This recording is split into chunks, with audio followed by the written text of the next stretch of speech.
Welcome to the intersection of technology, cybersecurity, and society. Welcome to ITSP Magazine. You're listening to a new Two Cyber Chicks podcast. You're about to join Erica and Jax for an inclusive cybersecurity conversation designed to educate and break the stereotypes of cybersecurity professionals while providing life hacks on how to handle burnout, networking, and goal setting. Knowledge is power, now more than ever.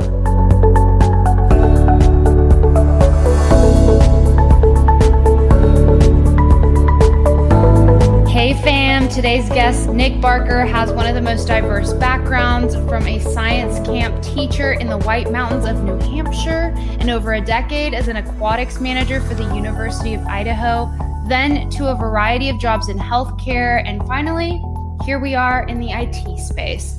So Nick, first off, thank you so much for coming on today's show. We're super excited you're here. How about we kick off this episode with hearing your version of your background? Absolutely. First off, thank you both so much for having me. Longtime listener, first time being interviewed on the show. Really, really happy to be here. Okay, so as far as my background goes, I believe was the question before I interrupted you. All right, perfect. So let's see, I had a lot of fun in college. I had a lot of fun in high school too, but when I went to college in the beautiful University of Idaho in Moscow, Idaho, I majored in psychology, which a lot of people were doing in 2001. My classes were easy and long and met 2 days a week. It was great. It was perfect for me. I had a lot of time to go dirt biking, go drive four-wheelers. We had a lot of time at the pool, obviously being an aquatics manager there. But yes, I was less focused on career and maybe more focused on, everything will fall into place later. I'll just have fun right now. And that leads you to become a science teacher in New Hampshire after you graduate with your bachelor's. That's what everybody does, right?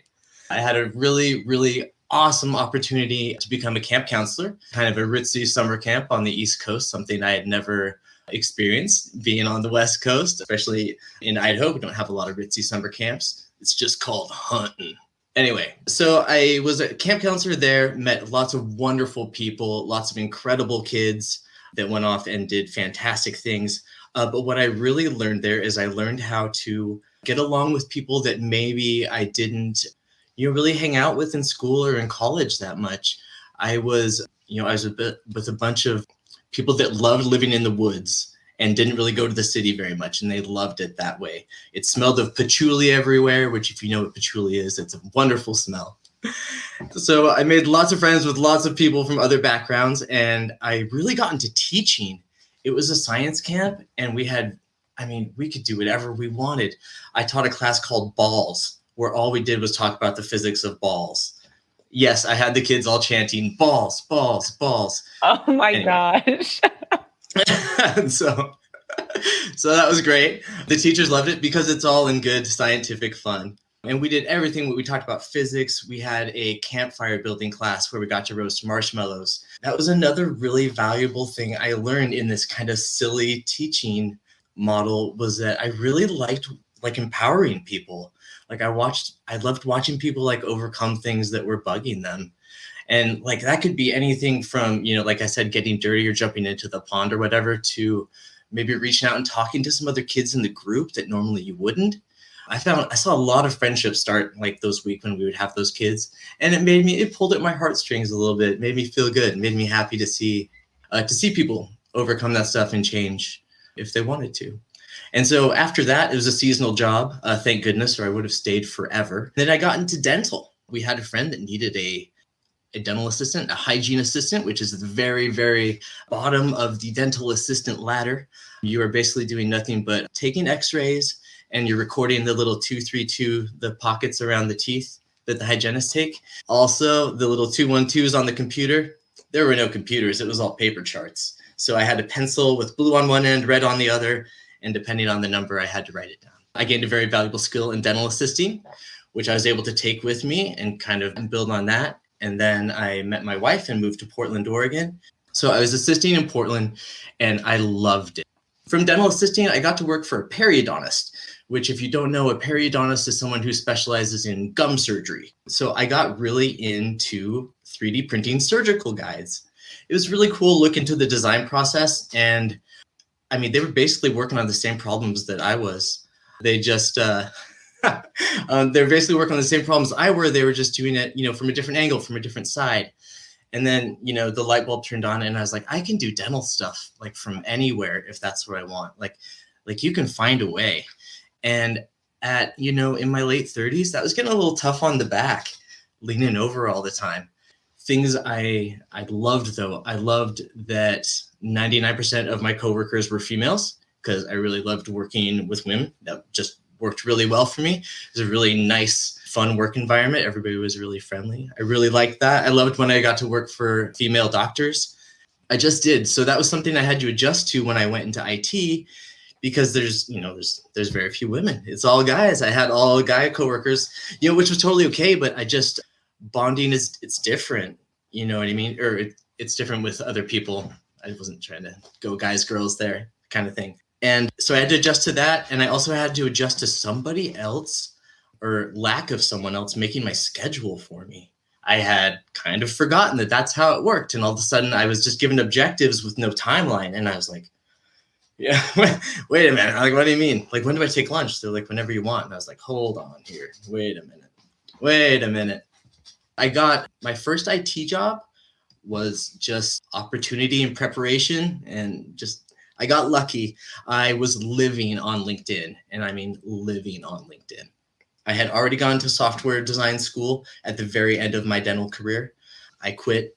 And then the next couple months, I went to software engineering boot camp at PDX Code Guild in Portland, Oregon. It was super fun. I learned a lot. I learned probably a great percentage of what I needed to become a junior developer, but there's something else that you need. You really, really need a passion if you're going to go into development. And two things. Number one, I don't think I was a super good developer. And number two, I didn't have the passion necessarily to become a super good developer.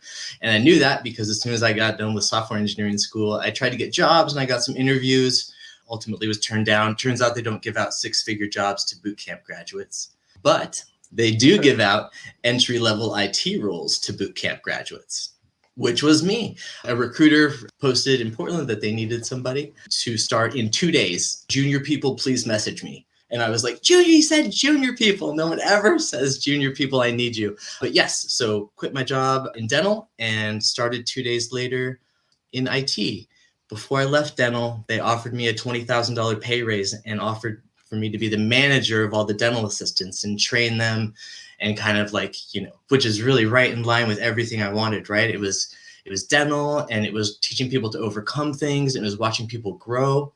But I was also in charge of hiring, and turnover in dental is just pretty brutal.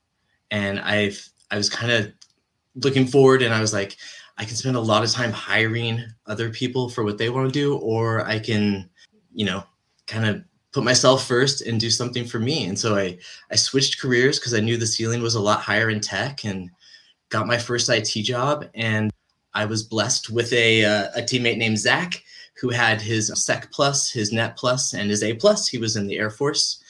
And the first day, he's also 10 years younger than me. My first day, I was like, hey, I don't have a lot of experience. He's like, I don't really like talking to people. I was like, oh my gosh, perfect. And so naturally, we had a great team there where I did a lot of the talking, and then Zach did a lot of not only the fixing, but a lot of the training of me.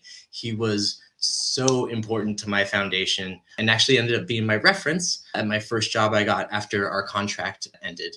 It was in a large hospital conglomerate. There were 6 different hospitals and they were opening more. And that's why they needed junior people right away, is because we needed someone to carry monitors, cable management, and put desks together. And you know what? I was so happy to do it. You had never met anyone who was happier to crawl around on the floor putting things together than me. It was great. I also got a good experience from learning how networks are put together from the foundational level. It was an amazing turn of events that year that went from really just kind of working in dental to now I'm not only am I in IT, but like I'm an assistant analyst at like a large, one of the top 500 MSPs in the world, which is just crazy to think about. That people aren't stuck. So many of my friends So many of my friends say the exact same thing. They're just like, I feel so stuck in my career or stuck in my life.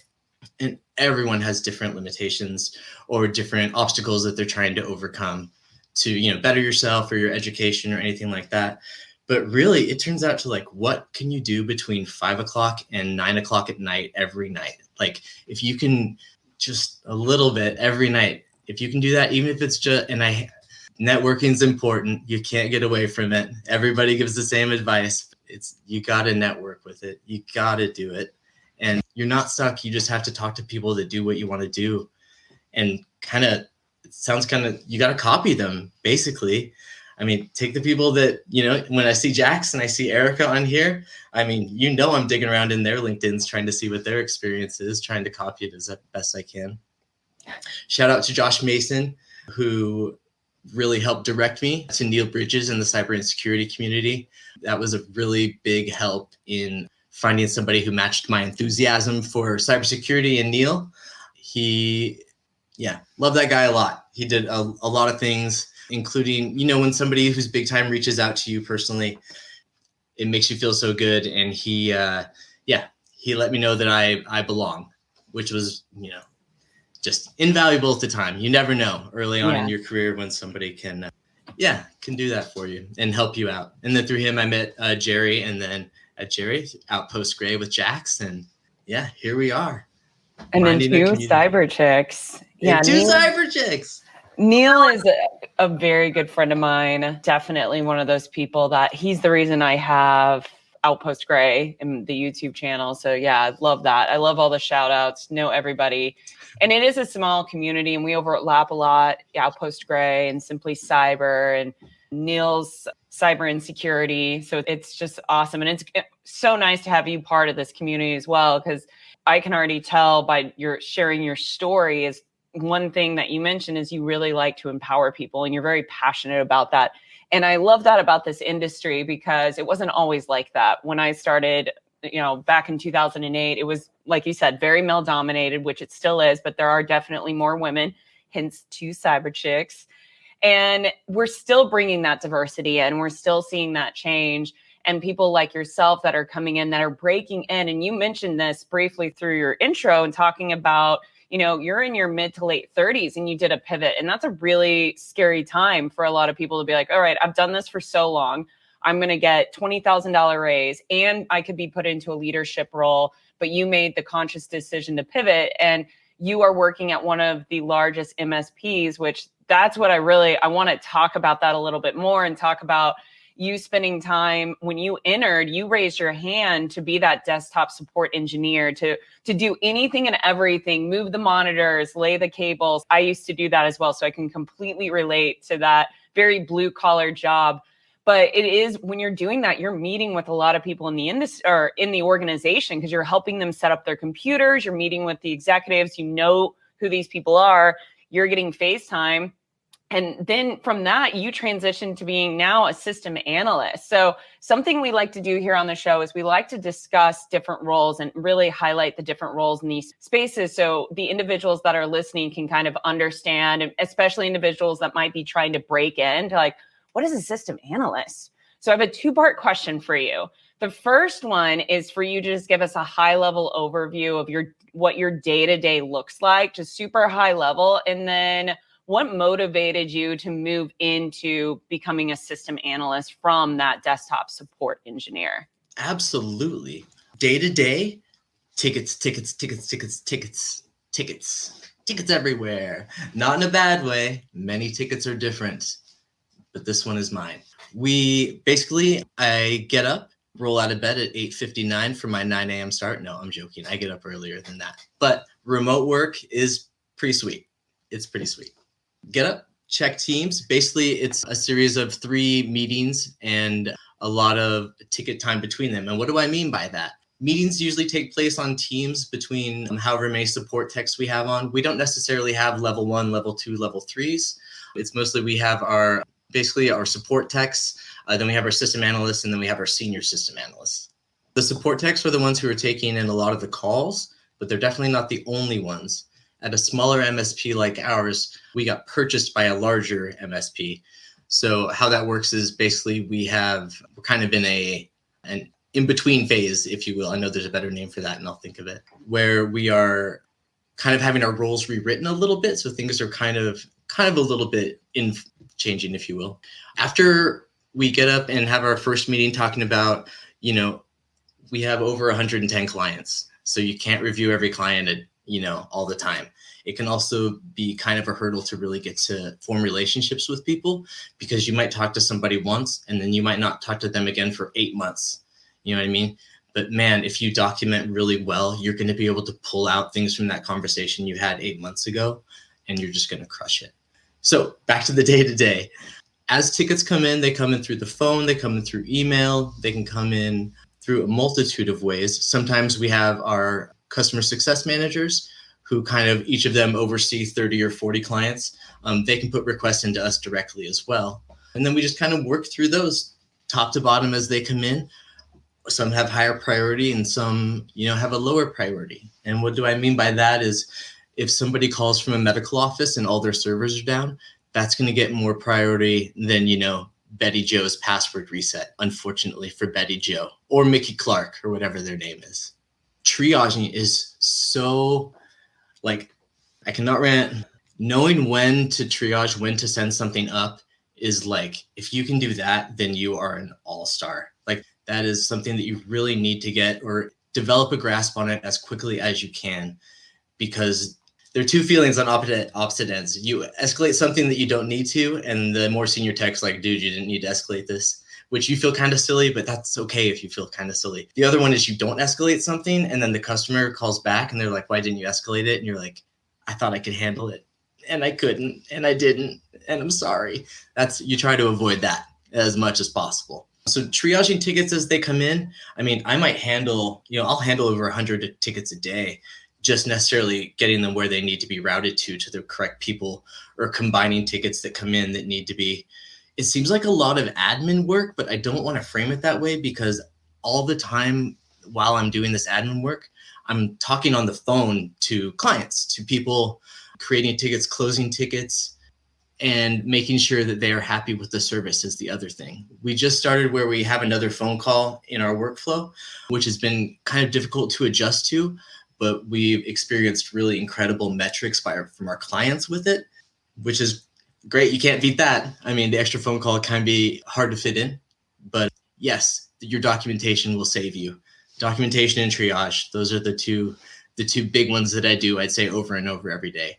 The technical problems that I handle are mostly Microsoft Office based. Really, if I had gone to school and instead of psychology majored in Active Directory, I would be really well off. I would have everything I would need to have a long, industrious career in IT. After all the tickets are done, then really you just have to meet with CSMs and your immediate manager, trying to see what you guys can do from the operations end. It can seem daunting when a lot of tickets come in and the numbers get very high, but just like with cybersecurity, it's a marathon.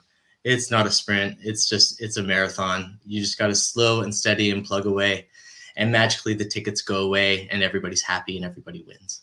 Second question. Why did I want to go from higher pay, for one?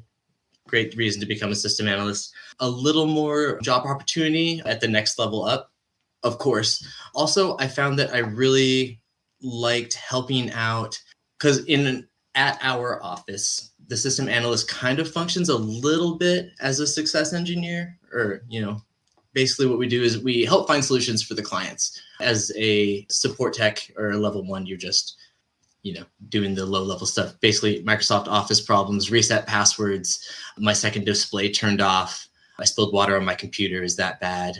This blue screen's on here with a frowny face, what do I do? Stuff like that. As a system analyst, I really get to dive into what is the business trying to accomplish and how are they trying to accomplish that. And what I mean by that are, how is the office organized, or is it multiple sites, and how are those organized? And then we start diving into things like phone systems and SAP systems, and really get into the depths of networking, and you see how deep it really is. It's pretty incredible. The system analyst position has definitely been challenging. I really, really enjoy the problems that I get to work on. Sometimes I miss the password resets and the very, very light conversation that comes with the easy conversations. But yeah, it's been very, very nice with this little bump up. So Nick, I gotta say, I love how you've leveraged a boot camp, taken charge of your career and your future. You've leveraged mentorship, networking to get to where you are today. And something I'm curious of is what's something that's been surprising to you about your career transition into the tech space, whether it be the people or the work you were going to be doing or literally anything? What's been most surprising to you? The welcoming community. I was so scared to put myself out there at all or even speak up in any of the chat rooms. I think I'm on like 12 Discord servers now. Like I try to chat all the time and get myself out there. People are so receptive of your efforts if you're showing that you want to be in the community. It's incredible. It's been one of the best experiences of the career switch. It has definitely been the people that I've gotten to meet and interact with, and also the relationships that I've made professionally, just, really through interacting in a lot of the social media channels. Like that wasn't always around when when I was in high school and early college.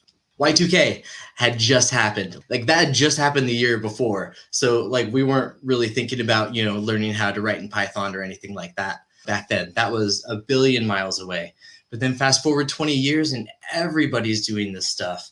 Like everybody's using programming now and it's everywhere. It's all over. And you don't have to be necessarily a genius to get into IT or networking. You're not stuck. It's possible. You can do it for 3 hours a day, every day. You can do it. That's in awesome. However long it takes. Yeah. Sunday. However long it takes you. But I guess I just want people to know that it's possible and that it's attainable. Just getting your foot in the door is the hardest step. It is the hardest step. But after you do that, well, you really don't get to relax because then the hard work starts, like learning all the stuff. But you get to relax just a little bit on that one aspect. Yeah, and you get to start making a paycheck. So that's where the relax comes, is you're not hustling so bad to try it. Because I have a lot of members in the community that reach out to me on a regular basis, just trying to figure out ways to break in. And so I know that this will be, anybody that's listening to it now, in the future, it's going to be a very motivational episode for those individuals because you provided so many great nuggets of knowledge. And I can already tell, like, you do so much in the community. You're on multiple Discords. Bravo on that. I can't even handle 2. And I can tell that you're just eager and hungry, not only to learn, but to help individuals out. So before we wrap, Nick, I want to provide you an opportunity to just let the listeners know the best way for them to be able to reach you, if it's a Discord, if it's LinkedIn, if it's an email, anything like that, where they can reach out to you, maybe for mentorship or maybe for a job, who knows? Absolutely. Hey, right. Oh my gosh. When I am in a spot to give out jobs, it is going to be awesome. And I'm just going to give them out to people that deserve them. But man, I just want to give everybody, bam. It'll be like Oprah with that. All those things together. LinkedIn is the best place to find me, Nick Barker. My website needs a revamping very badly now that I am on a podcast, so I'll give that out on my LinkedIn here pretty quick. And I just am really thankful to be here, and I'm thankful for this community and all you lovely people out there. We're so thankful for you. Thank you, Nick, for coming on the show. It's been our pleasure having you. And I just want to do a quick reminder for all of those 2 Cyber Chicks fans out there. If you're loving what you're hearing, please make sure that you rate and review us. And then also go ahead and share us out. We're so thankful for all of our support from the community. We'll see you guys in a couple weeks. We hope you enjoyed this episode of 2 Cyber Chicks podcast with Erica and Jax. If you learned something new and this podcast made you think, then share itspmagazine.com with your friends, family, and colleagues. If you represent a company and wish to associate your brand with our conversations, sponsor one or more of our podcast channels. We hope you will come back for more stories and follow us on our journey. You can always find us at the intersection of technology, cybersecurity, and society.